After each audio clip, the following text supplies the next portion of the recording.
Machiegni kendo moko kuom jodak ma Naivasha owuok oko kendo seyo piny owacho mar Kenya Kwanza kuom reme chopo singo mar duoko piny pek mar ngima kaka nene gisingo kinde kampen. Jopinygo osoko wang' jotelo e piny owacho kuom dhi nyime kod goyo korgi e kinde ni manengo chiemo to medo mana idho malo. Mabiro e kinde mamoko kuom geche matiyo e gwengego eko obwogo mar ting'o malo nengo mar wuoth. Poni jood bura obiro puodho paro mar chik mar higa 2023 mageno medo osuru mijuogo mauta. Gihum nono e wi singo mane jatend piny Kenya William Ruto chiwo ne jopiny e kinde kampen e wi duoko piny pek mar ngima. Jopinygo koro siro lwedo kwayo mar piny owacho mondo mi oduok chenro mar jolo jopiny e wi pek mar ngima kata subsidies kaka yo mar miyo jo Kenya fuong'ruok e kinde ka kinde. Naye tajiri amevunjwa kwa upande wa mafuta.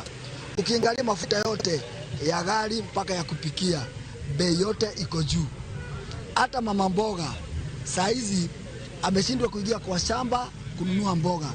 Ukiangalia hali ya kubeba kwa matatu, kubeba kwa gari dogo imekuwa chini sana ya mambo zote. Kwa vile uchumi ya mafuta imekuwa juu zaidi, na sasa sisi hatuwezi hata hiyo koti tunashindwa. Tunalilia serikali kwa vile mambo iko juu zaidi, iangalie mambo ya mwananchi wa kawaida. Tuliambiwa unga itateremka, saa hii unga in fact imezidi kuenda juu. Tuliambiwa maisha itarudi chini. Saa hii kama saa hii hapa nataka kuelekea Nairobi. Tulikuwa tunaenda Nairobi na 200, sasa ni 300.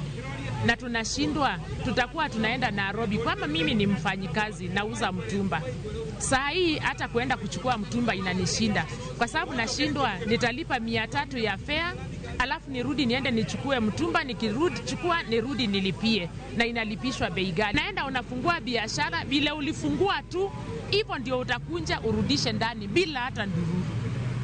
Yani sisi wanabiashara wengi tumekuwa a walking nation. Jalub Spika e od bura ma kaunti ma